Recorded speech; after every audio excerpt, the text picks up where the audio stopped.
The frontiers of flight museum Dallas, Texas में स्थित एक एरोस्पेस संग्रहालय है, जिसकी स्थापना नवंबर 1988 में विलियम ई कूपर के बेली हचिसन और जेन कोलमर ने की थी।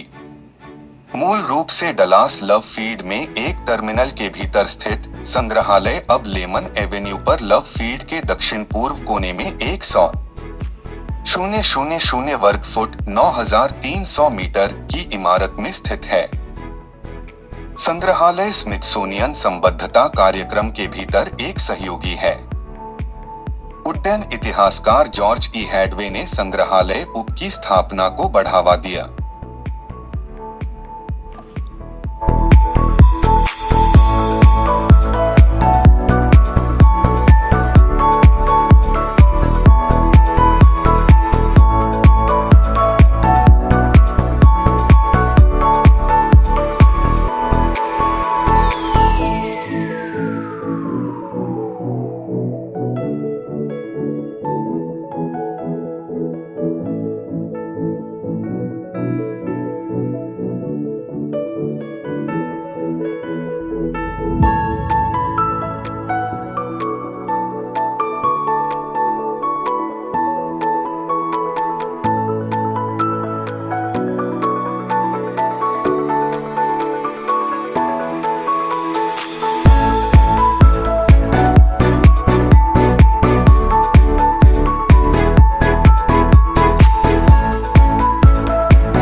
फ्रंटियर्स ऑफ फ्लाइट म्यूजियम एक स्मिथसोनियन संबद्ध सभी उम्र के आगंतुकों को विमानन और अंतरिक्ष उड़ान इतिहास की समृद्ध विविधता से परिचित कराता है।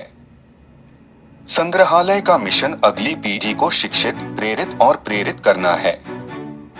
डलास, टेक्सास में डलास लव फील्ड हवाई अड्डे के पास एक अत्याधुनिक 100,000 वर्ग फुट की सुविधा में स्थित संग्रहालय में 30 से अधिक विमान और अंतरिक्ष वाहन हैं।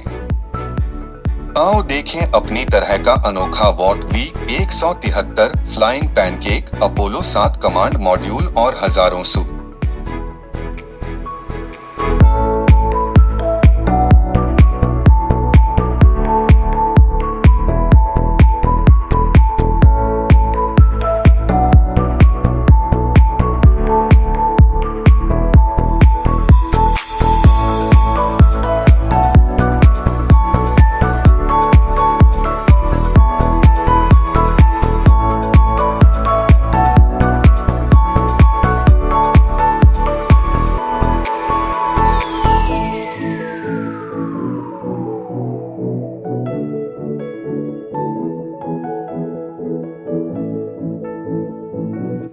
संग्रहालय एक शानदार अनुभव था।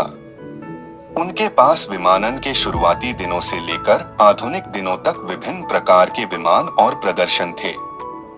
आप इनमें से कई विमानों के साथ सीधे और व्यक्तिगत रूप से मिल सकते हैं, जो आप बहुत से अन्य विमानन संग्रहालयों में नहीं कर सकते। कर्मचारी बहुत स्वागत करने वाले और मददगार थे।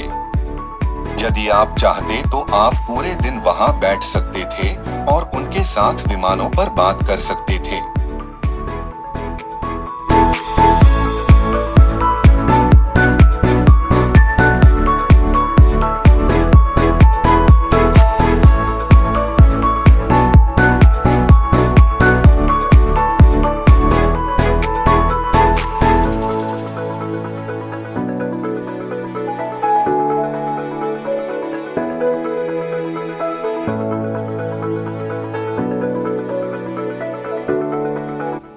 अपोलो श्रृंखला का पहला मानवयुक्त मिशन अपोलो 7 था, जिसे 11 अक्टूबर 1968 को सैटर्न IB के ऊपर लॉन्च किया गया था।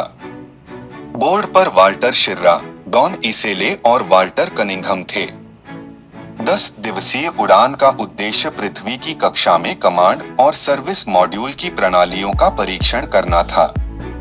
घातक अपोलो 1 आग के बाद कमांड मॉड्यूल का एक प्रमुख नया स्वरूप हुआ था और यह मिशन कक्षा में नए ब्लॉक 2 अंतरिक्षयान CSM-101 के पहले परीक्षण का पहला अवसर था।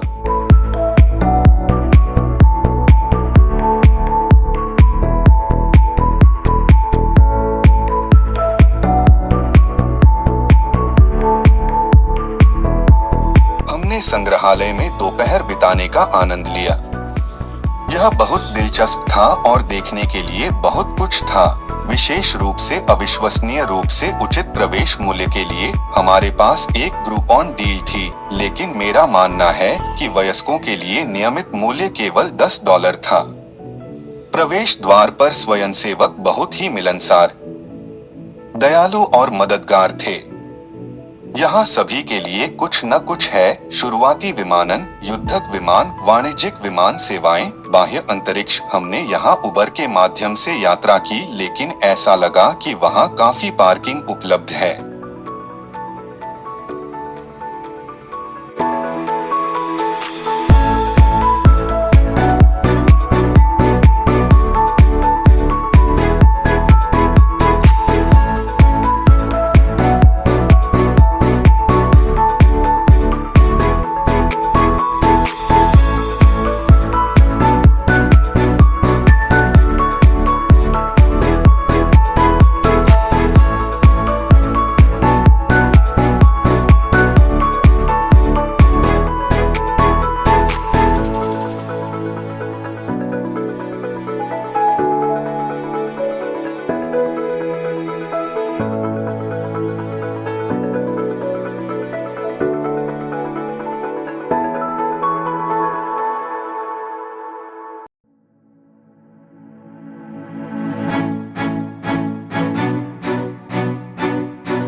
संग्रहालय में सैन्य, वाणिज्यिक और सामान्य विमानन, साथ ही अंतरिक्ष उड़ान का प्रतिनिधित्व किया जाता है। यूटीडी में एविएशन कलेक्शन के इतिहास के साथ संग्रहालय का कामकाजी संबंध यूटीडी के विश्व प्रसिद्ध विमानन संग्रह तक पहुंच की अनुमति देता है। स्मिथसोनियन इंस्टीट्यूशन के एक आधिकारिक सहयोगी के रूप में फ्रंटियर्स ऑफ फ्लाइट म्यूजियम प्रमुख यात्रा प्रदर्शनियों को आकर्षित करने में सक्षम है।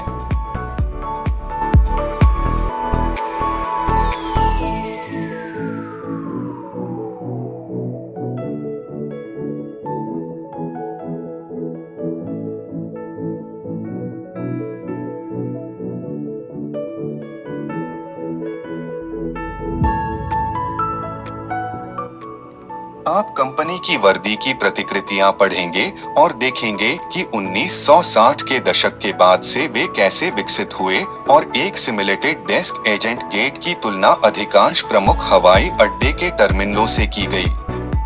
पहली मंजिल के दूसरी तरफ आपको अपोलो 11 की प्रतिकृतियां, अमेरिकी वायुसेना और नौसेना के लड़ाकू जेट, राइट ब्रदर्स का इतिहास, द हिंडनबर्ग और बहुत कुछ दिखाई देगा।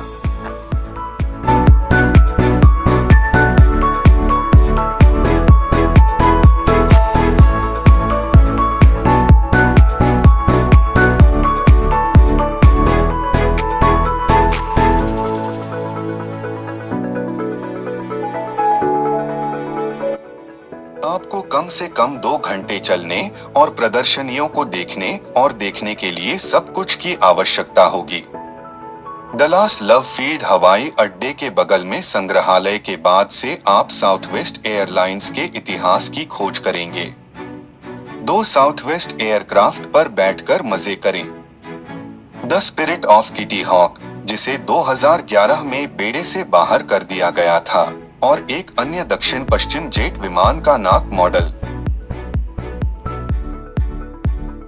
सुनिश्चित करें कि आप उपहार की दुकान पर जाने से पहले रुकें, जहां उनके पास विमान के खिलौने, एयरलाइंस के खिलौने और अंतरिक्ष के खिलौने और बहुत कुछ है।